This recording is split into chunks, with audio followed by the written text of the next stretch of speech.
what is the difference between mind, intelligence and brain. Fortunately, artificial intelligence did not come. Otherwise, we can talk about that also. Anyway, what's the difference between mind, intelligence and brain? Actually, Krishna says in the Bhagavad Gita, Bhumi rapo analo vayu kan mano buddhirevacha ahankaramitiam me bhinna prakritir ashtadha. That this material energy, the inferior energy of Krishna, comprises 8 elements. 5 are called Mahabhutas or gross elements, and 3 are called subtle elements, Sukshma. One is Sthula and one is Sukshma. The Sthula or the Mahabhutas, the Pancha Mahabhutas, the 5 gross elements, earth, water, fire, air and space. These are called the gross elements. Any object that we see in this material world is comprised of a combination of one or more of these 5 elements. Apart from this, there are 3 subtle elements: mind, intelligence and false ego. Even our bodies are made up of these 5 elements. We have solids in our body. There is flesh, there are bones, etc. Isn't it? These are all solids. Then there is blood running within the body. There is urine, there is saliva. These are all liquids. Then there is fire within the stomach, which is why our body has a certain temperature. Heat is a symptom of fire. Isn't it? We all understand this. So if you are going on your bike and suddenly the engine is overheating, what you will do? You'll immediately stop and looking, something has gone wrong. If I continue driving, I can continue driving. What will happen? Maybe the bike can catch fire. I don't know. So that's our first fear if we see that the bike is overheating. So heat is a symptom of fire. So our body also has a certain temperature. That means there is a fire in this body. There is the fire of digestion, which is, there are acids within the stomach which are, I think, hydrochloric acid. Some acid which is, that is the acid which is there within the stomach. So that's the fire within the stomach. And then there is air which is circulating within the body. There are different kinds of airs. We know that we inhale oxygen and give out carbon dioxide. Ayurveda actually states that there are 10 kinds of airs. One kind of air which we inhale, oxygen, as we all know. Another which we exhale, which is carbon dioxide, we all know.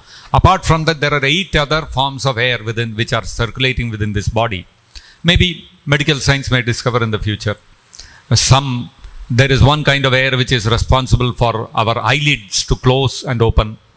There is another kind of air which is responsible for the movement of our muscles. So like this, there are different kinds of airs which are circulating within the body. So gaseous substances are also there. And then there is, our body occupies certain space. So all 5 gross elements are there in our body. Apart from this, we have mind, intelligence and false ego. So these 3 elements constitute the subtle body. We are having a gross body and we have a subtle body. Now the Srimad Bhagavatam describes in great detail what are the functions of mind, what are the functions of intelligence, and what are the functions of false ego. So very clearly, very clear distinction is made between these 3 elements in terms of the functions that they perform. Like for instance, the functions of the mind. The functions of the mind, one of the functions of the mind is to generate thoughts. Mind is a thought-producing machine. Subtle machine, not a gross machine. It's a subtle thought-producing machine. Apart from that, the mind is what accepts or rejects different things. Constantly our mind is doing this. Something we see, this is favorable, I accept. Something is unfavorable, I want to avoid. Acceptance, rejection. This is constantly being done by the mind. And the mind is what gives vent for action. For our working senses, if I want to go somewhere or if I want to pick up something, these are all our karmendriyas. My hands, my legs, my voice, genitals, rectum. These are the 5 senses which are meant for working. These are called karmendriyas. The mind controls these karmendriyas. Actually, whenever we have to do some work, first that work, it takes birth in our mind as a subtle work, and then we give actual, we actually carry out that work with our karmendriyas. So, what action we think of in our mind becomes a reality through our karmendriyas. So, that's how the mind works. The mind controls the karmendriyas. The mind constantly accepts and rejects, and it is constantly producing thoughts. These are the functions of the mind. Now, when you come to the intelligence, intelligence has got other functions. One of the functions of intelligence, if you look at, when you are in college, when you are in class, there will be always this guy who is sitting in the front bench. And when you go to the examination hall, you are studying the subjects very hard, you are trying to memorize, and then when you go and sit in front of in the examination hall and you pick up the question paper, you look at the question, somewhere I studied this, I forgot, not able to remember. 50% of the marks will go like this, in forgetfulness, and you'll be scratching your head. And you come out, and then you go to that first bencher who will also come out of the examiner. You go and ask him, what is the answer? He'll immediately tell, this is the formula, this one, that one, this one, everything he will tell. So you'll see his memory is very sharp. When somebody's memory is very sharp, what do we say? Very intelligent fellow. Any question that the teacher asks, what is this formula? Immediately hand will go up. How this fellow is remembering? So memory is a sign of intelligence. So memory is one of the functions of intelligence. Another thing is, you will see, always when the teacher is teaching in the classroom, it's always the front bencher who asks questions, who asks doubts in the class. And sometime, once in a while, we will be sitting in the middle bench or back bench, we'll ask some question, everybody will start laughing. That's the kind of questions we will ask. But the front bencher, the kind of questions he asks, everybody will be stunned. We never thought like this. And whoever asks a lot of questions, the teacher will mark. Very intelligent fellow, a lot of questions he asks. That means what? Doubting is a sign of intelligence. Asking questions, doubting. This is a function of intelligence. Doubting, memory. Then discrimination. Being able to discriminate what is right, what is wrong. That requires intelligence. Dull-headed fellow, he will not be able to make out. Why you did this mistake? He will have no answer. He will be dull looking like this. Intelligent man means he will think, oh, sharp, very quickly he will be able to decide. This is not the right thing to do. This is the right thing to do. So discrimination is a function of intelligence. Another function of intelligence is apprehension. Ability to be able to evaluate the objects or ideas, concepts, all these kind of things. For example, suppose somebody brings a new, let us say new phone or some new tablet or something like that. And they tell you how to open this and how to use this. Intelligent person, very quickly he will grasp. Some fellow, you go and tell him this is how you do, he will try, then he will fail, no, I forgot how to do. You go on teaching him, he will never learn. What he will say, dull fellow, cannot learn anything. So, ability to be able to apprehend an object. What is the use of that object? What is this object meant for? What is its use? What is its purpose? How to use it? Being able to evaluate it, apprehending an object for what it is. That is a function of intelligence. An intelligent person will be able to quickly grasp. And you again bring that object to him, after a few days, again he will be able to remember how to use it and he will be able to use it. So this is another function of intelligence. One more function of intelligence. Exam time has come near. You have not studied all the chapters. So much syllabus is left. So what you do? Sit and do night out. Right? All of you have done night out. Yes or no? Don't lie. All of you have done night out. Yes or no? So night out you do, what happens? You do read. You're not sleeping whole night. You're drinking coffee, this, that. I don't know what all other things. I don't want to mention what all other people drink and just to keep yourself awake. Whole night and early morning it becomes 6 a.m., 8 a.m. You're going on, reading, still not finished, till 2-3 chapters are there. You don't get time to sleep at all. Then what you do? Take bath and run to the examination hall. You sit there, you'll find your brain is not working. Brain is shut down. You'll be trying this way, that way. You're reading the question paper 2 times, 3 times, not able to understand what is there. All your night out waste. Why? Because sleep is a function of intelligence. If you have not given enough sleep, your mind, your intelligence will not work. Intelligence will lose its ability to apprehend. Question is there, what it means, and then pull the answer from the memory and put it down. Intelligence will not be able to function. So you'll become zoned out. You'll be looking, you'll not be understanding what is there. Because intelligence has not got enough sleep. Sleep is a function of intelligence. So these are all the functions of intelligence. Now intelligence functions through the brain. Intelligence and mind, both of them function through the brain. Brain is like the hardware, mind and intelligence are like the software. To give a crude example.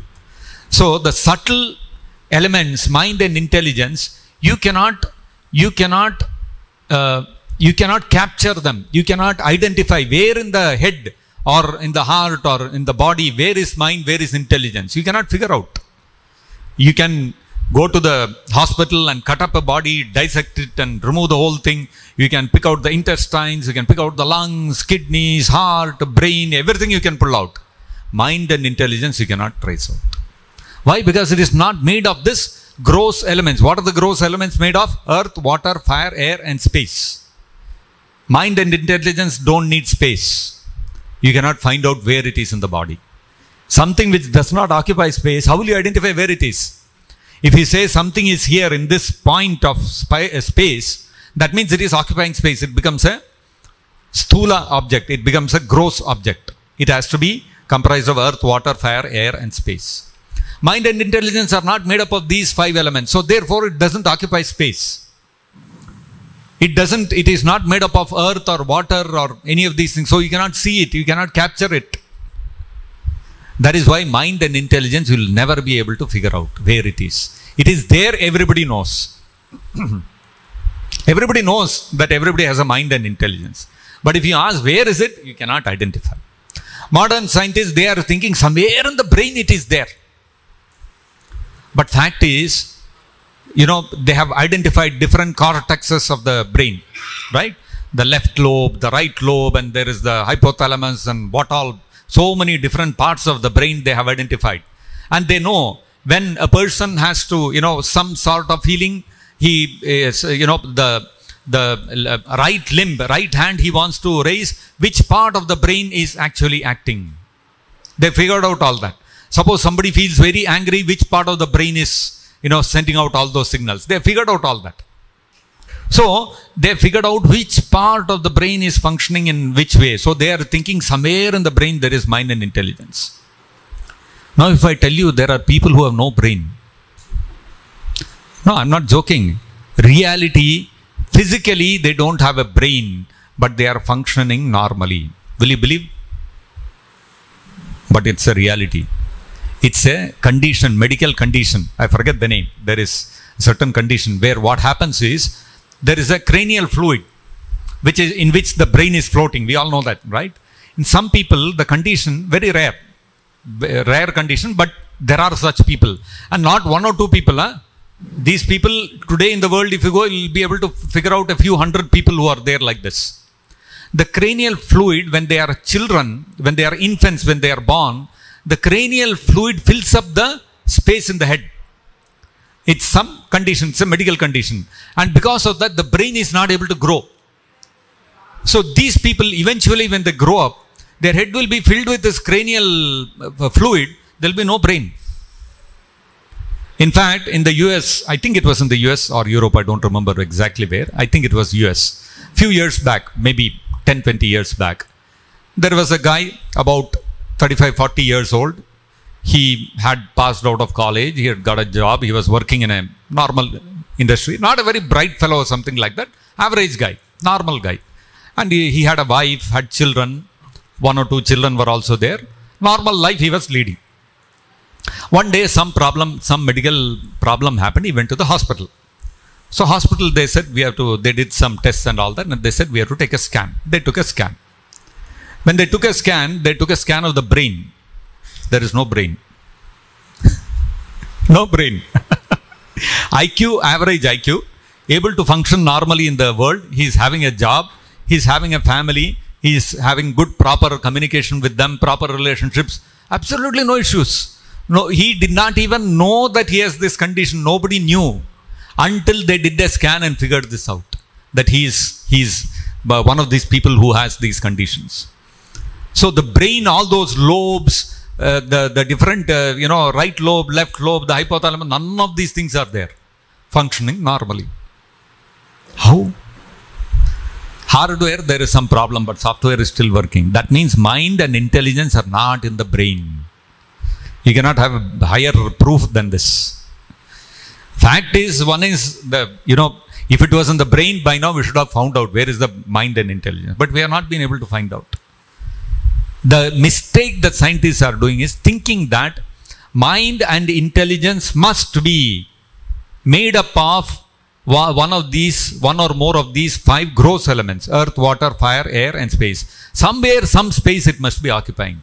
Fact is, these are subtle elements, and these 3 subtle elements, mind, intelligence, and false ego, do not occupy space. When something does not occupy space, how will you identify it? You cannot identify it.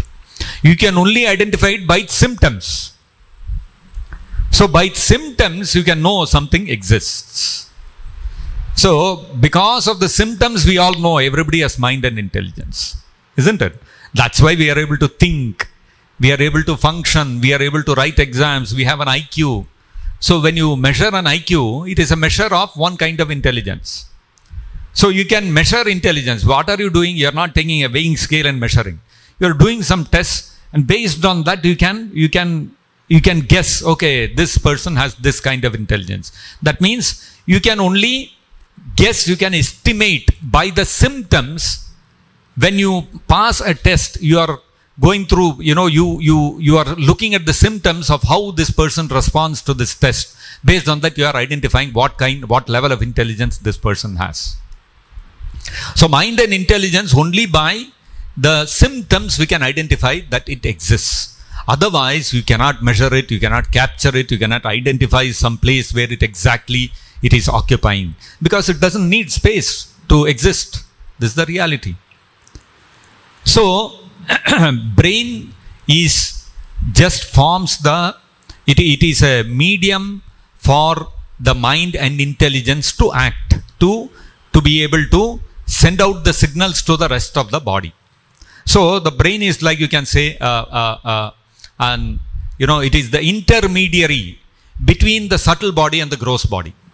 Subtle body is there, mind, intelligence. Now it has to function, through this body. Right? We have 5 knowledge acquiring senses: the eyes, the ears, the nose, the tongue, and the skin. So these 5 knowledge acquiring senses are under intelligence.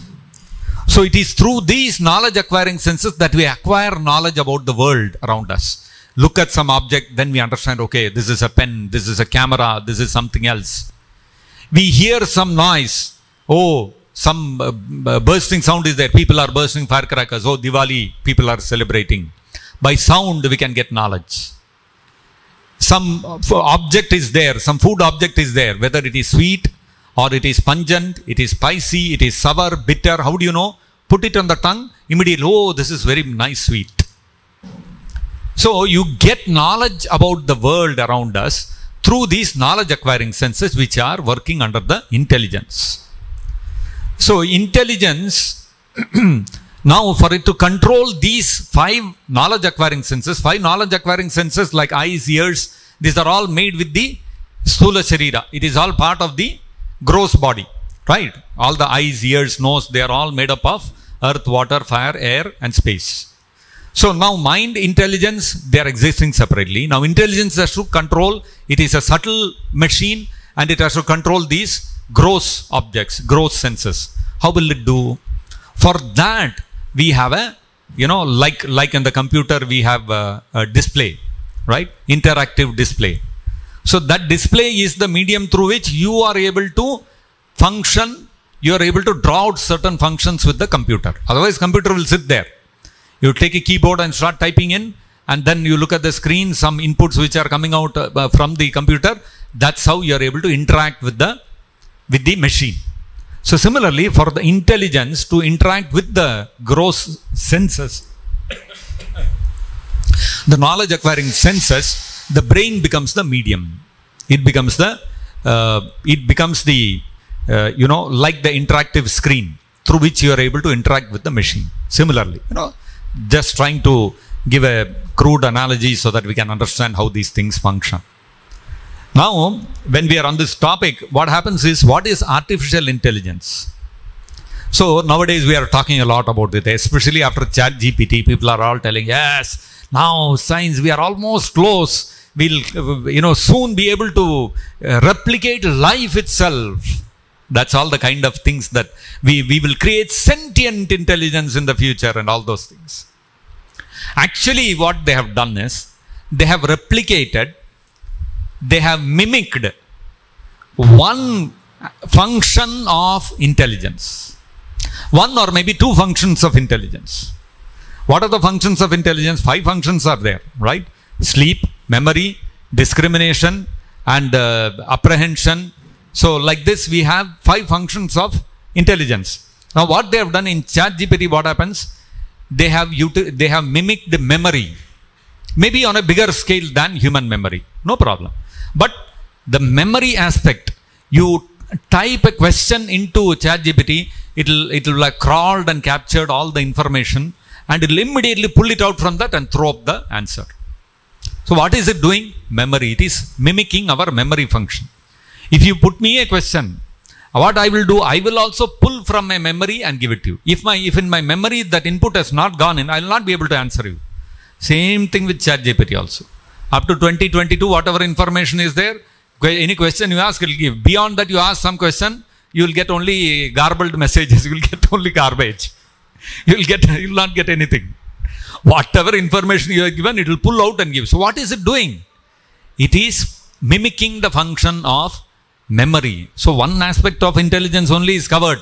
Now other 4 aspects also you have to cover. What is that? Discrimination. If you make the artificial intelligence able to discriminate, this is right and this is wrong. So this right and wrong is not so simple.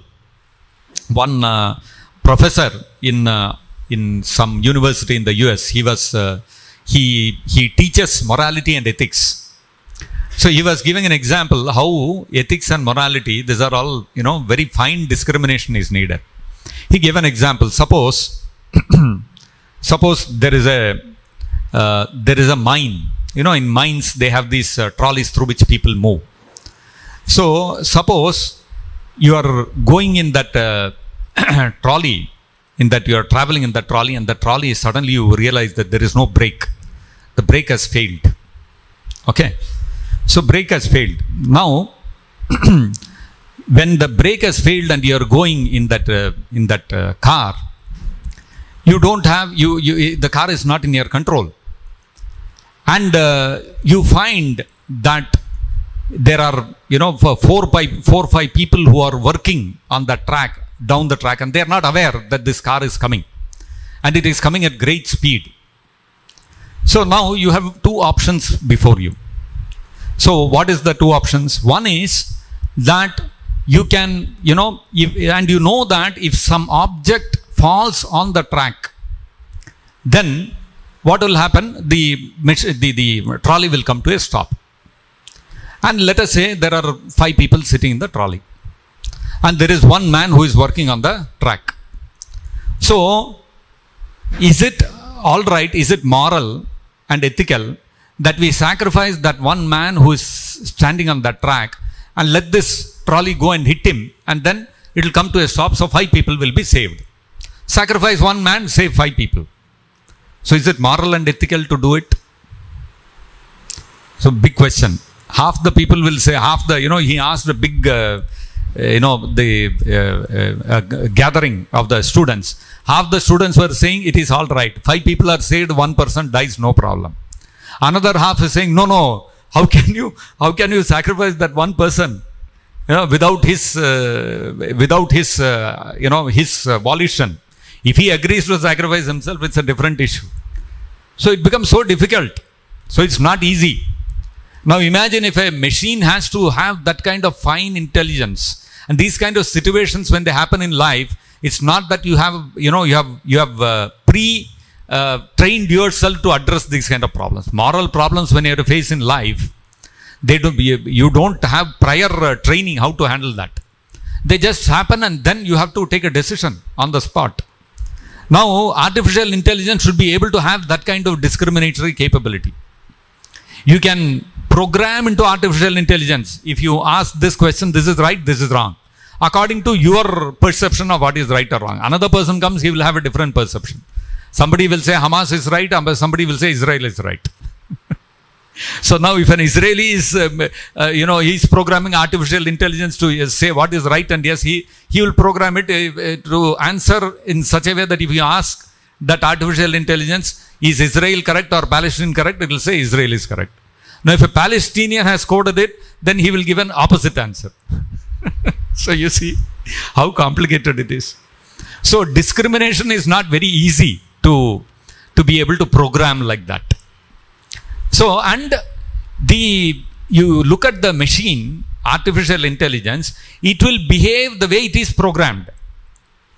Human intelligence doesn't work the way it is programmed. I may teach you something, but you will discriminate, and you will say, no, this is not, I don't agree with this. We all disagree. No, that's how we have so many activists. The government will say something, immediately there will be one dharna, and there will be one strike and all these things, and saying that you have to take this back and all these kind of things. Happens, no. So, human intelligence, it doesn't go by programming. That whatever I teach you, it will simply accept. No, not necessary. You may develop a different discrimination also. So, artificial intelligence, to be able to come to the stage of mimicking discriminatory power like that of human intelligence, that is another level that has to be crossed. Not easy. Imagine, let us say in the future they are able to build that also. Then they have to build another thing, apprehension, to be able to apprehend objects for their value. To some extent that has already happened. You go to Google, you take a photo of something and search in that, it will immediately take that image and then give a result that, okay, this object is this. Have any of you tried that? Searching by way of pictures? You have tried, right? It works. So in one way they have done it. But other things, can artificial intelligence identify some fragrance and tell whether it is a jasmine flower or a marigold flower? It cannot do. Artificial intelligence has not developed to that extent. So, but vision, yes. Form, yes. To some extent, it has started identifying. So, like this, artificial intelligence is still developing. And let us say one stage comes where they are able to mimic and build artificial intelligence around all the 5 aspects of functions of human intelligence. Let us say in future they are able to do that also. But still, what have they done? They have only mimicked the subtle body, which is material. It is still not spiritual. Consciousness and the soul are still higher than even the subtle body. Consciousness is not part of the subtle body, it's not part of the gross body. We as individuals, as souls, spirit souls, we are not part of the subtle body or the gross body. We are independent of these things. So, if the scientists are thinking by mimicking all the 5 aspects, 5 functions of intelligence, we will make the artificial intelligence sentient. Not possible.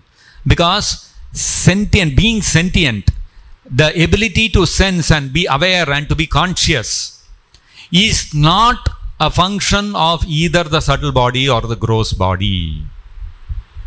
This is where scientists have not figured this out. So they are thinking, if we manage to mimic all the functions of human intelligence, we would have made it sentient. It will not be sentient. Impossible. It's a completely different thing altogether. So therefore, although artificial intelligence and all these things may come, they will never be able to create life. That is not possible.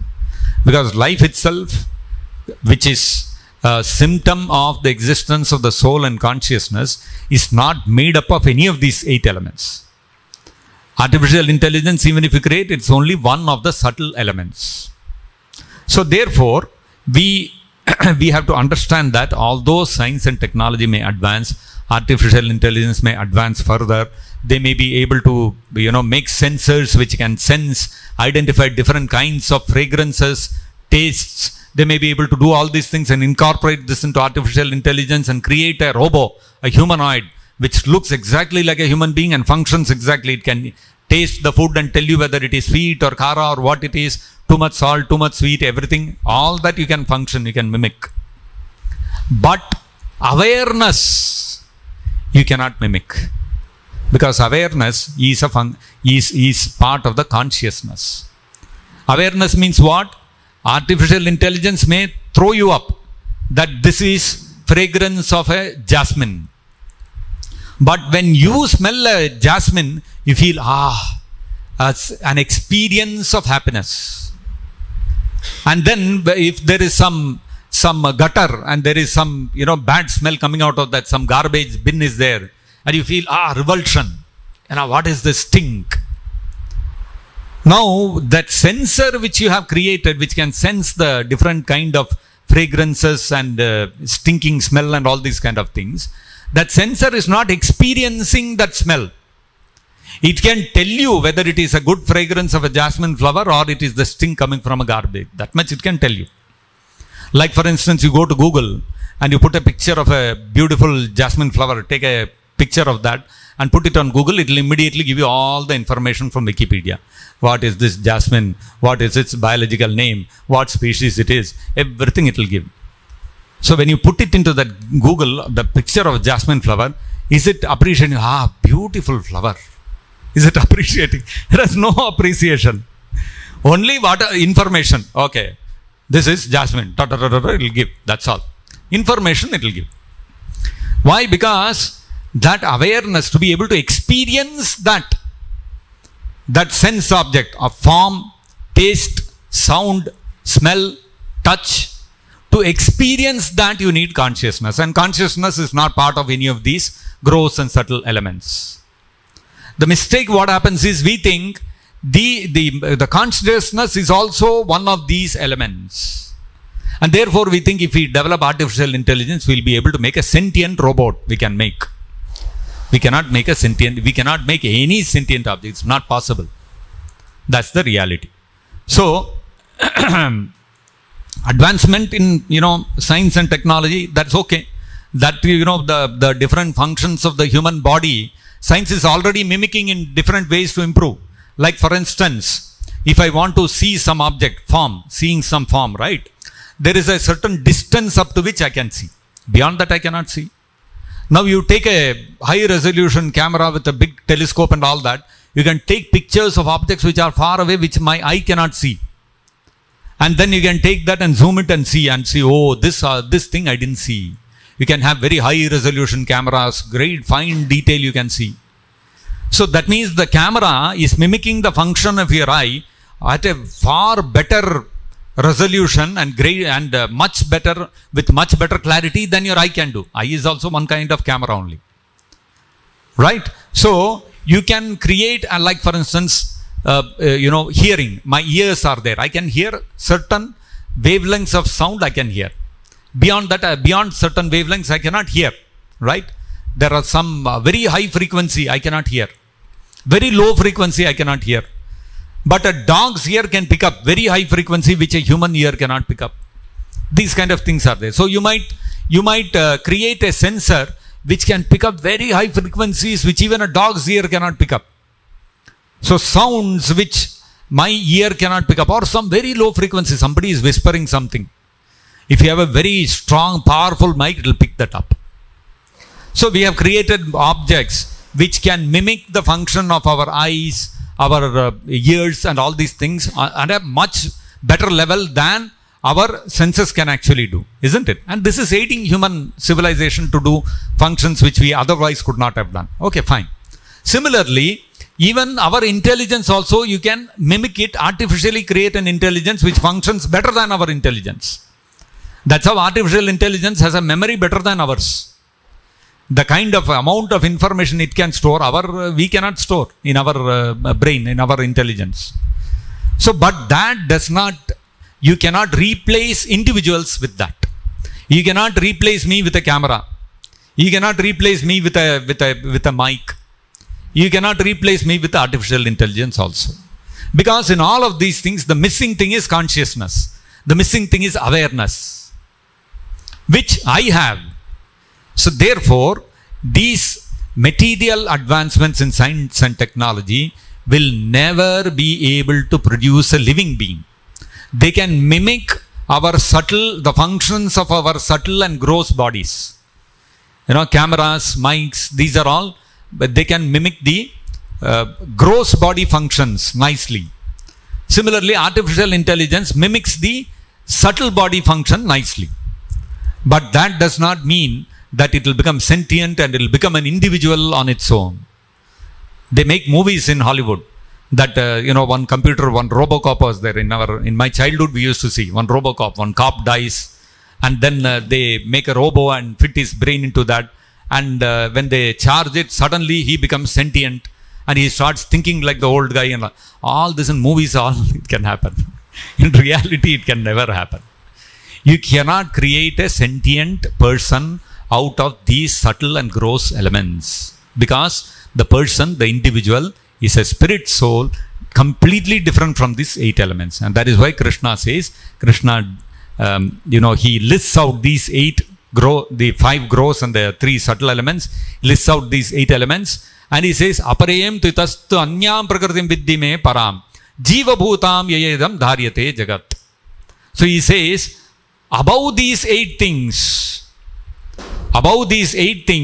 there is another energy of mind which is called the living entity. So the living entity is a completely separate entity. It is made of different substance.